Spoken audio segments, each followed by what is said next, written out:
ನಮಸ್ಕಾರ ಸ್ನೇಹಿತರ. ಪಿಂಚಣಿದಾರರಿಗೆ 900ರಿಂದ 2200ಕ್ಕೆ ಪಿಂಚಣಿಯನ್ನು ಹೆಚ್ಚಳ ಮಾಡಲಿಕ್ಕೆ ರಾಜ್ಯ ಹಾಗೂ ಕೇಂದ್ರ ಸರ್ಕಾರ ಮುಂದೆ ಆಗಿದ್ದಾವೆ.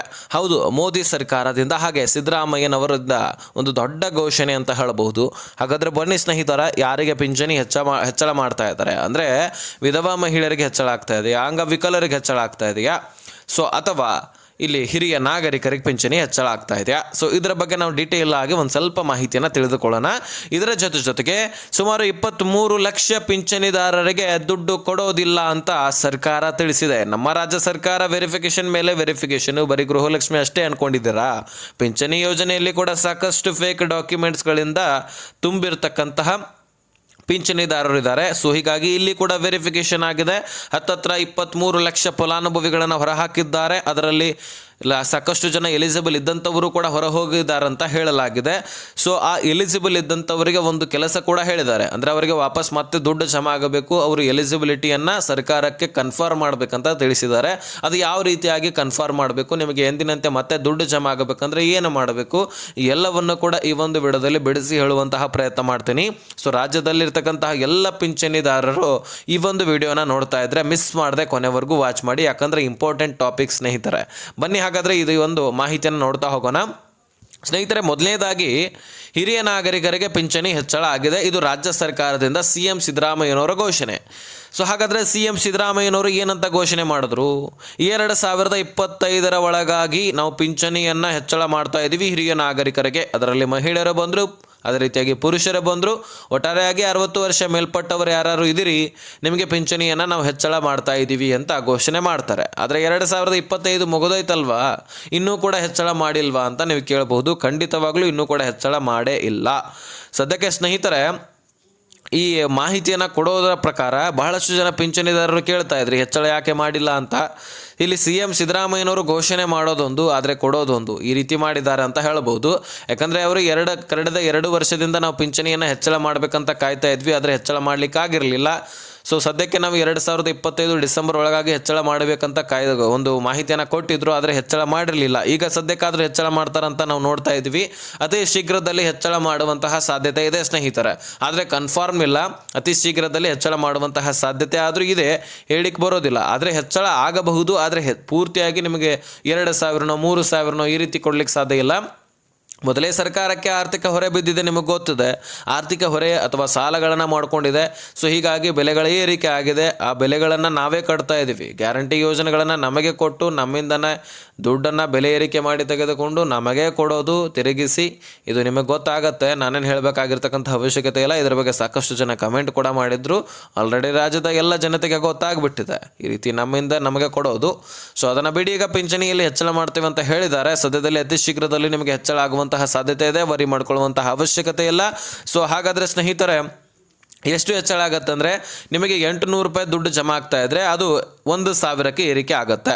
ಬಹಳಷ್ಟು ಏನಿಲ್ಲ, 7ರಿಂದ 8% ಅಷ್ಟು ಹೆಚ್ಚಳ ಆಗಬಹುದು. ಹೀಗಾಗಿ ನಿಮಗೆ ಎಷ್ಟಪ್ಪ ಅಂದರೆ ಬಹಳ ಆದರೆ 1000 ಅಥವಾ 1200 ಇಷ್ಟು ನಿಮಗೆ ಪಿಂಚಣಿ ಹೆಚ್ಚಳ ಆಗಬಹುದು.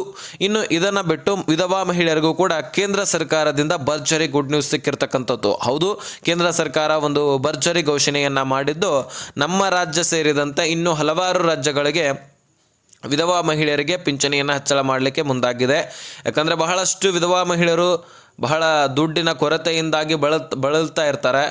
ದುಡ್ಡು ಇರೋದಿಲ್ಲ, ಸಂಕಷ್ಟಕ್ಕೆ ಈಡಾಗಿರ್ತಾರೆ, ತೊಂದರೆಯನ್ನು ಅನುಭವಿಸ್ತಾ ಇರ್ತಾರೆ. ಹೀಗಾಗಿ ಅವರಿಗೆ ಈ ಒಂದು ದುಡ್ಡಿನ ಸಹಾಯ ಮಾಡಬೇಕು, ಅವರ ಮಕ್ಕಳ ವಿದ್ಯಾಭ್ಯಾಸಕ್ಕೆ ಖರ್ಚು ವೆಚ್ಚಕ್ಕೆ ಇನ್ನೂ ಹೆಚ್ಚುವರಿ ದುಡ್ಡಿನ ಸಹಾಯ ಮಾಡಬೇಕು, ಧನ ಸಹಾಯ ಆಗಬೇಕು ಅಂತ ಹೇಳ್ಬಿಟ್ಟು ಪಿಂಚಣಿ ಯೋಜನೆಯ ಮುಖಾಂತರ ವಿಧವಾ ಮಹಿಳೆಯರಿಗೆ ಈ ಪಿಂಚಣಿಯನ್ನು ಕೊಡಲಾಗುತ್ತೆ. ಹಾಗಾದರೆ ಎಷ್ಟಕ್ಕೆ ಏರಿಕೆ ಮಾಡಿದ್ದಾರೆ? 900ಕ್ಕೆ ಇದ್ದಂತಹ ಪಿಂಚಣಿ 2200ಕ್ಕೆ ಏರಿಕೆ ಆಗುವಂತಹ ಸಾಧ್ಯತೆ ಇದೆ ನಮ್ಮ ರಾಜ್ಯದಲ್ಲಿ.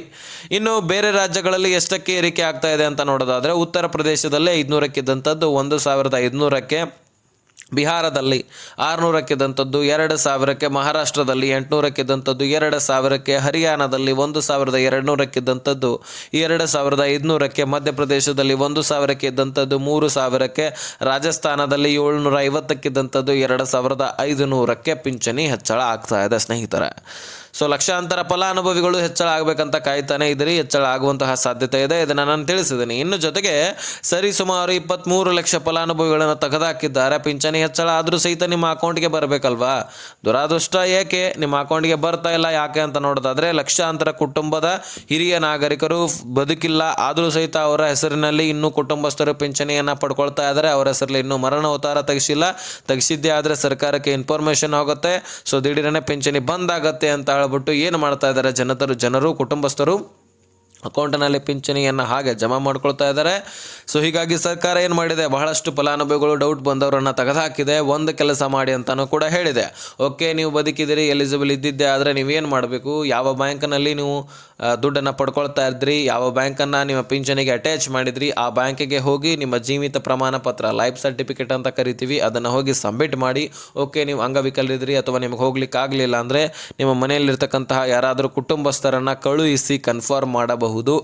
ಸೊ ಇದನ್ನು ಆಪ್ಷನ್ ಕೂಡ ಸರ್ಕಾರವು ತಿಳಿಸಿರ್ತಕ್ಕಂಥದ್ದು. ಯಾಕಂದರೆ ಬಹಳಷ್ಟು ಲಕ್ಷಾಂತರ ಫಲಾನುಭವಿಗಳನ್ನು ತೆಗೆದುಹಾಕಿರುವಂತಹ ಕಾರಣಕ್ಕಾಗಿ ಆಪ್ಷನ್ ಏನಾದರೂ ಕೊಡಲೇಬೇಕಾಗತ್ತೆ. ಯಾಕಂದರೆ ಅದರಲ್ಲಿ ಎಲಿಜಿಬಲ್ ಇಲ್ಲದಂಥವರು ಅಂತ ಅಷ್ಟೇ ಹೇಳಲಿಕ್ಕೆ ಸಾಧ್ಯ ಇಲ್ಲ, ಎಲಿಜಿಬಲ್ ಇದ್ದಂಥವರು ಕೂಡ ಬಹಳಷ್ಟು ಜನ ಹೊರಗಿಡಲಾಗಿದೆ. ಹೀಗಾಗಿ ಮತ್ತೊಂದು ಸಾರಿ ವೆರಿಫಿಕೇಷನ್ ಮಾಡಿದ್ರೂ ಸಹಿತ ತಿಳಿಯೋದಿಲ್ಲ ಸರ್ಕಾರಕ್ಕೆ ಬದುಕಿದಾರಾ ಇಲ್ವಾ ಅಂತ. ಹೀಗಾಗಿ ನೀವೇನು ಮಾಡಬೇಕು, ಆ ಒಂದು ಜೀವಿತ ಪ್ರಮಾಣ ಪತ್ರ, ಲೈಫ್ ಸರ್ಟಿಫಿಕೇಟ್ ಅಂತ ಕರಿತೀವಿ, ಅದನ್ನು ನೀವು ತೆಗೆದುಕೊಂಡು ನಿಮ್ಮ ಒಂದು ಬ್ಯಾಂಕ್ನಲ್ಲಿ ಹೋಗಿ ಇದನ್ನು ಸಬ್ಮಿಟ್ ಮಾಡಿದ್ರೆ ಸಾಕು. ಅದರ ಬಗ್ಗೆ ವೆರಿಫಿಕೇಷನ್ ಮಾಡ್ಕೊಳ್ತಾರೆ. ಅಲ್ಲಿರ್ತಕ್ಕಂಥ ಅಧಿಕಾರಿಗಳು ಅದನ್ನು ತೆಗೆದುಕೊಂಡು ಮೇಲಧಿಕಾರಿಗಳಿಗೆ ಕಳುಹಿಸಿ ನಿಮ್ಮ ಒಂದು ಪಿಂಚಣಿ ಮತ್ತೆ ಎಂದಿನಂತೆ ಜಮಾ ಆಗುವಂತೆ ಮಾಡಿಕೊಡ್ತಾರೆ. ಇನ್ನು ಅಂಗವಿಕಲರು ನಮಗೆ ಯಾಕಪ್ಪ ಹೆಚ್ಚಳ ಆಗಿಲ್ವಾ ಅಥವಾ ಆಗಿದೆಯಾ ಅಂತ ನೀವು ಕೇಳ್ಬೋದು. ನಿಮಗೆ ಆಲ್ರೆಡಿ ಹೆಚ್ಚಳ ಆಗಿರುತ್ತೆ. ಅಂಗವೈಕಲ್ಯತೆಯ ಆಧಾರದ ಮೇಲೆ ದುಡ್ಡು ಜಮಾ ಆಗುತ್ತೆ. ಅಂದರೆ ಬಿಡಿಸಿ ಹೇಳ್ತೀನಿ ಕೇಳಿ ಒಂದು ಸ್ವಲ್ಪ. ಒಬ್ಬರಿಗೆ ಒಂದು ಬೆರಳು ಇರೋದಿಲ್ಲ, ಅವರಿಗೆ 300 ಅಥವಾ 500 ರೂಪಾಯಿ ಜಮಾ ಆಗ್ತಾ ಇರತ್ತೆ. ಒಬ್ಬೊಬ್ಬರಿಗೆ ಒಂದು ಕೈಯೇ ಇರೋದಿಲ್ಲ, ಹೀಗಾಗಿ ಅವರಿಗೆ ಎಷ್ಟು ಕೊಡ್ತಾರೆ, 1,000 ಕೊಡ್ತಾರೆ. ಇನ್ನು ಕೆಲವೊಂದಿಷ್ಟು ಜನರಿಗೆ 2 ಕೈ ಇರೋದಿಲ್ಲ, ಹೀಗಾಗಿ ಅವರಿಗೆ 2,000 ಕೊಡ್ತಾರೆ. ಹೇಗೆ ಅಂಗವೈಕಲ್ಯತೆ ಹೆಚ್ಚಳ ಇರುತ್ತೋ ಅದರ ಆಧಾರದ ಮೇಲೆ ನಿಮಗೆ ದುಡ್ಡು ಕೊಡ್ತಾರೆ. ಅಂಗವೈಕಲ್ಯತೆ ಅಂದರೆ ಗೊತ್ತಾಯ್ತಲ್ವಾ, ಯಾರಿಗೆ ಅಂಗವೈಕಲ್ಯತೆ ಹೆಚ್ಚು ಇರುತ್ತೆ, ಹ್ಯಾಂಡಿಕ್ಯಾಪ್ ಹೆಚ್ಚಾಗಿ ಇರ್ತಾರೆ, ಅವರಿಗೆ ಹೆಚ್ಚಿನ ಒಂದು ದುಡ್ಡನ್ನು ಧನ ಸಹಾಯವನ್ನು ಸರ್ಕಾರ ಮಾಡ್ತಿರುತ್ತೆ. ಹೀಗಾಗಿ ನಿಮಗೆ ಆಲ್ರೆಡಿ ಹೆಚ್ಚಳ ಇರುತ್ತೆ. ಹೀಗಾಗಿ ನಮಗೆ ಯಾಕಪ್ಪ ಹೆಚ್ಚಳ ಆಗಿಲ್ಲ ಅಂತ ನೀವು ಕೇಳಬಹುದು.